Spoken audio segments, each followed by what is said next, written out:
நிமித்தம் வரும் நிந்தையை அதிக பாக்கியம் என்று எண்ணினான். நல்ல பள்ளிக்கூடத்துக்கு போனீங்கன்னா 6th ஸ்டாண்டர்ட் வந்தோடனே ஒரு மீட்டிங் போட்டு ஸ்டூடெண்ட்ஸ் எல்லாம் உட்கார வச்சு, நீ என்ன ஆக போகிற, நீ என்ன படிக்க போகிற, டாக்டரா, நீ இன்ஜினியரா? அவன் அட்லீஸ்ட் 10th முடிக்கும் போதாவது நான் என்ன ஆக போகிறேன்னு தெரிஞ்சானா அவன் பள்ளிக்கூடத்துக்கு போக மாட்டான், தேட்டருக்கு தான் போவான். அவன் பள்ளிக்கூடத்தில் போய் படிக்க மாட்டான், நான் என்ன ஆக போகிறேன். மோசே தெளிவாக இருக்கான், இனி வரும் பலன் மேல் நோக்கமாக.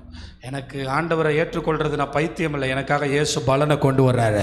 இயேசு சொல்லியிருக்கார், பரிசுத்தமாகிறவன் இன்னும், நீதி செய்கிறவன் இன்னும், அவனுக்கு நான் அளிக்கும் பலன். வெளிநாட்டுக்கு யாராவது போனால் உங்களை மறந்துட்டேனே, ஐயோ, ஆண்டவர் உன்னை மறக்க மாட்டார், உனக்காக பலன் கொண்டு வருவார். அப்போ ஆண்டவருக்காக வாழ்கிறவனுக்கு, ஆண்டவருக்காக தெரிந்து கொண்டவனுக்கு, ஆண்டவருக்காக பாடுகளை பட்டவனுக்கு, ஆண்டவருக்காக வெறுத்தவனுக்கு ஆண்டவர் பலன் ரெடி பண்ணிகிட்டே இருக்கார். வரும்போது பெரிய கிஃப்டோடு வரப்போகிறேன், தனித்தனியாக பேரா. மோசேக்கு அது மேலே தான் கண், இந்த உலகத்தின் மேலே கண் இல்லை, இனி வரும் பலன் மேல் நோக்கமாக இருந்து. எகிப்தில் பார்வோன் வீட்டில் திறந்தால் தங்கமாக இருக்கும், ஆனால் அந்த தங்கத்தை விட பரலோகத்தில் பார்வோன் வீட்டு தங்கத்தை தரையில் போட்டு வச்சுருக்காரு. கைத்தட்டி கர்த்தரை மகிமைப்படுத்துங்களேன், அல்லேலூயா. ஆமாம், இந்த ஊரில் போனீங்கன்னா 12 வகையான முத்து பரலோகத்தில் பயன்படுத்தப்பட்டிருக்கு. அந்த 12 வகையான முத்து இங்கே இருக்கிற ஜுவல்லர்ஸ்லேயே கிடைக்காது. மரகதம், வைடூரியம், பிளாட்டினம், இன்னும் என்ன, எனக்கே 12ல் 3 தான் தெரியுது, வாசித்தா வாசிக்கலாம். ஆமாம், அப்போ இந்த முத்துக்களெல்லாம் ஆண்டவர் போட்டிருக்கார். அதில் என்னென்னா, இங்கே எவ்வளோ தங்கம் வச்சுருந்தாலும் செத்து போவோமே, அங்கே சாக மாட்டோமே, அல்லேலூயா. இங்கே முடிஞ்சு போகுமே, அங்கே முடிஞ்சு போகாதே. இங்கே லிமிட்டடு, அங்கே அன்லிமிட்டடு. இங்கே வச்சுருந்தாலும் இன்கம் டேக்ஸ் வருவானா, அவன் வருவானா, இவன் வருவானா, திடீர்னு 500 ரூபா செல்லாதுன்னு சொல்லிடுவானா, பல பிரச்சனை இருக்குது. அங்கே போனால் பிரச்சனையே இல்லை. அப்போ மோசேயோட நோக்கமெல்லாம் பரலோகத்தின் பலன் மேலே, நம்ம பிள்ளைங்க நோக்கமெல்லாம் உலகத்து கபடி மேலே தான் இருக்குது. நீ முந்திட்டியா, நான் உன்னை முந்துறேன். நீ வாங்கிட்டியா சண்டே கிளாஸில் ப்ரைஸு, நான் வாங்குகிறேன் ப்ரைஸு. நீ ஃபஸ்ட்டா, நான் ஃபஸ்ட்டு. நீ செகண்டா, நான் செகண்டு. ஒன்றும் தப்பு இல்லை. ஆனால் இந்த பலன் வேண்டாமா? எகிப்தின் பொக்கிஷங்களை பார்த்து கொண்டிருக்கிறவன் இனி வரும் பலனை இழந்து போவான். எகிப்தின் பொக்கிஷங்களை தள்ளுகிறவன் இனி வரும் பலனை பெற்றுக்கொள்ளுகிறான். அதனால தான் ஆண்டவர் சொல்கிறார், பலனோடு வர்றேன், சும்மா வரவே மாட்டேன். கோடி பேர் இருந்தாலும் பலனோடு தான் வருவேன், கோடி பேர் இருந்தாலும் பலனோடு தான். மோசே அன்னைக்கே பலனை பார்த்துட்டான். இயேசுவுக்காக நான் இழந்தா, பார்வோன் அரண்மனையை விட்டு வந்தா, ஆமாம், விட்டு வராமல் இருந்தா மோசேன்னு ஒருத்தனே சரித்திரத்தில் வந்திருக்க மாட்டான்.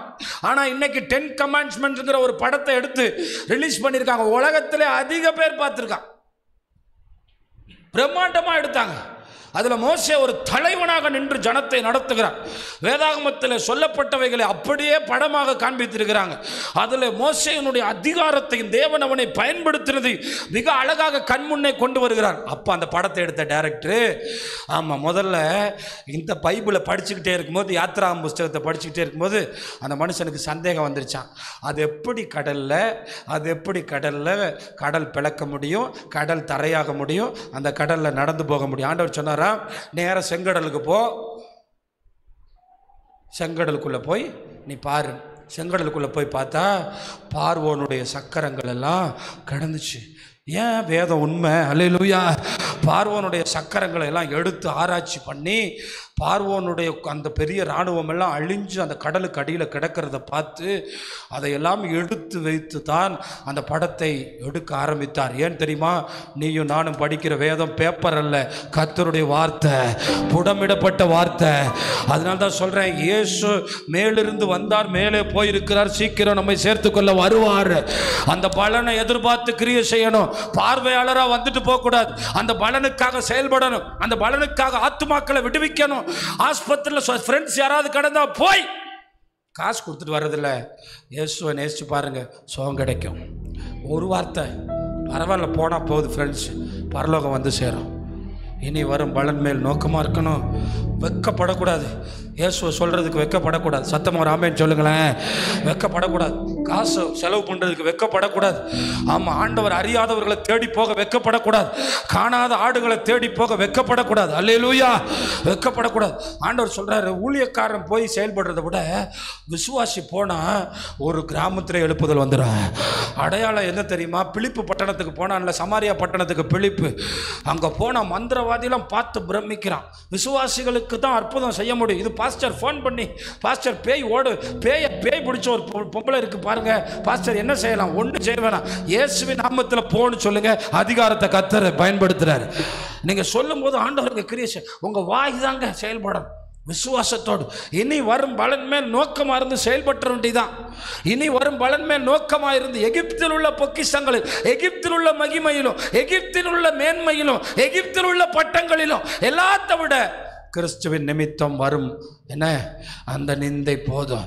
அதனால தான் 13:13 என்ன சொல்லுது? எபிரேயர் 13:13 என்னங்க சொல்லுது? ஆமாம், ஆகையால் நாம் அவருடைய நிந்தையை சுமந்து பாளையத்துக்கு புறம்பே அவரிடத்துக்கு போக கடவோம். எதுக்குங்க போகணும்? அடுத்த வசனத்தை பாருங்க. நிலையான நகரம் நமக்கு இங்கே இல்லை. சென்னை நிலையான நகரமா? ராமநாதபுரம் நிலையான நகரமா? இல்லை உங்கள் வீடு நிலையான நகரமா? நேற்று நைட்டு உத்தரகாண்டில் பேஞ்ச மேக வெடிப்பில் 100 வீடுகளுக்குள்ளே இருந்த ஆட்களை காணுமா? என்ன சொல்கிறீங்கன்னு கேட்குறீங்களா? சென்டிமீட்டரில் பெய்யலை, மழை கொட்டி தள்ளிடுச்சு. நைட்டு தூங்கும்போதே தண்ணி வந்து மொத்தமாக 100 வீடு காணாமா. இன்றைக்கி சாயங்காலம் நியூஸ் பார்த்தேன், உத்தரகாண்டில் பல வீடுகளில் ஆட்களை காணவில்லை. தூங்கி கொண்டிருந்தவர்கள், தண்ணீர் மேக வெடிப்பு, ராம்நாட்டில் மேக வெடிப்பு வந்து நைட்டு இந்த எகிப்து நம்மளை ஒன்றும் இல்லாமல் ஆக்குறதுக்கு எவ்வளவு நேரம் ஆகும்? உயிர் இருக்கிறவரை இந்த எகிப்தின் பொக்கிஷங்களை விட இனி வரும் பலனுக்காக என்ன செய்கிறோம்? ஆண்டவர் கேட்குறார். இன்னைக்கு வட இந்தியாவை உலுக்கி கொண்டிருக்கிறது, பாகிஸ்தானை உலுக்கி கொண்டிருக்கிறது மேக வெடிப்புகள். ஒரே நாளில் 100 நாள் பெய்கிற மழை பெய்யுது. அப்படியே மேகம் வெடிச்சு கொட்டுறதுன்னா பைப்புலேருந்து தண்ணி வந்த மாதிரி அடித்து தூக்கி ஒரே நேரத்தில் வீடுகளை இழுத்து கொண்டு போகிறது. நோவாவின் காலம் நம் கண்முன்னே இருக்கிறது. நீ உயிரோடு இருக்கும்போது, அசையும் போது, பேசும்போது ஆண்டவருக்காக செயல்படுவதற்கு நிலையான நகரம் நமக்கு இல்லை. வரப்போகிற நகரத்தை நாடி தேடுகிறபடியாலே என்னை கேட்கிற சபையே, மோசே அன்னைக்கு செஞ்சா, இன்னைக்கு கூட நீ பக்கத்தில் நிற்கிற, நீ யோசிச்சுட்டு இருக்க, இந்த உலகம் பெருசுன்னு நினைக்கிற, இந்த உலகத்தின் வாழ்க்கை நிரந்தரம் நினைக்கிறீங்க, தப்பு. மோசேட்ட இருந்து நம்ம எல்லாரும் பாடம் கற்றுக்குருவோம். ஆண்டவரை அரண்மனையிலிருந்து எப்படி ஆண்டவரை வெளியே வந்தான்? சின்ன சின்ன காரியத்தை கூட எங்களால் வெறுக்க முடியலையே, சின்ன சின்ன காரியத்தை கூட எங்களால் வெறுக்க முடியலையே. நான் ஒன்று மட்டும் சொல்கிறேன், சிலர் வெறுக்கிறதுக்காகவே ஆசீர்வாதத்தை தாமதிக்கிறார். நீ வெறுத்தினா இன்னைக்கு ஆசீர்வாதம். அல்லேலூயா. சிலர் வீட்டுக்காரன் போன பிறகு டிவிலே முங்கியிருக்காங்க, சிலர் ஃபோன்லேயே முங்கியிருக்காங்க. உன்னால் 1 மணி நேரம் ஆண்டவரை நேசிக்க முடியலையே. அவர் உன்னை நேசித்து உனக்காக எல்லாத்தையும் தர்றதுக்கு ரெடியாக இருக்கார். மோசே இவ்வளவு செஞ்சனால தான் 20 லட்சம் ஜனங்களை இன்னைக்கு ஒரு மாநாடு போட்டாங்க. 5ங்கிறாங்க, 2ங்கிறாங்க, 3ங்கிறாங்க. இவங்க போட்ட மாநாடு மாதிரி 5 மடங்கு மோசே நடத்திட்டு போன ஜனம். கைத்தட்டி கர்த்தரை மகிமைப்படுத்துங்க. ஹல்லேலூயா. இன்னொன்று சொல்கிறேன், இவங்க மாநாடு முடிஞ்சவொடனே சேர் கீரெலாம் ஒட்டஞ்சு நொறுங்கி எல்லாம் ஒன்றும் இல்லாமல் போச்சு. ஆனால் மோசே நடத்திட்டு போனால் மேலேருந்து பிழையாம் பார்க்குறான். என்னையா அது லயனில் வர்றான், லைகண்டில் வர 12 பிரிவாக வர்றான், மார்ச் ஃபாஸ்ட்டில் வர்றான். கர்த்தர் வர்றாரியா. அல்லேலூயா. அப்படியே ஆளுங்காமல் கோலுங்காமல் நடந்து போகிறான். அப்போ மோசே என்ன செஞ்சான்? வெறுத்தா. எதெல்லாம் நான் வெறுக்கணும்னு ஆண்டவர்கிட்ட கேளுங்க. எதெல்லாம் என்னால் விட முடியல ஆண்டவரை, எது என் ஆசீர்வாதத்தை தடுக்குது? ஆமாம். 2வது மோசே என்ன செய்தான்? தெரிந்து கொண்டான். இந்த தேவனுடைய பிள்ளைங்களை ஒன்று மட்டும் சொல்கிறேன், ஆராதனைக்கு போக முடியலையா, வேலையை விட்டுருங்கிறேன், போதும்யா, ஆண்டவர் சீக்கிரம் பெரிய வேலை தருவார். அல்லேலூயா. அதான் சொல்கிறேன், ஆராதனைக்கு வர முடியலையா, தூக்கி எறிஞ்சிரு, 100 தருவார், 100 தருவார். ஆமாம், 100 தருவார். அவ்வளோதான். அதனால் அதான் சொல்கிறேன், எந்த ஸ்கூலில் படிக்க வச்சாலும் போய் நேராக போய் ஸ்டூடெண்ட்டில் சொல்லிடணும், ஞாயிற்றுக்கிழமை வர முடியாது. ஆமாம், மார்க்கை பற்றி கவலைப்படாதீங்க. அல்லேலூயா. ஆமாம், அதான் சொன்னார் ஜோசுவா பாஸ்டர்.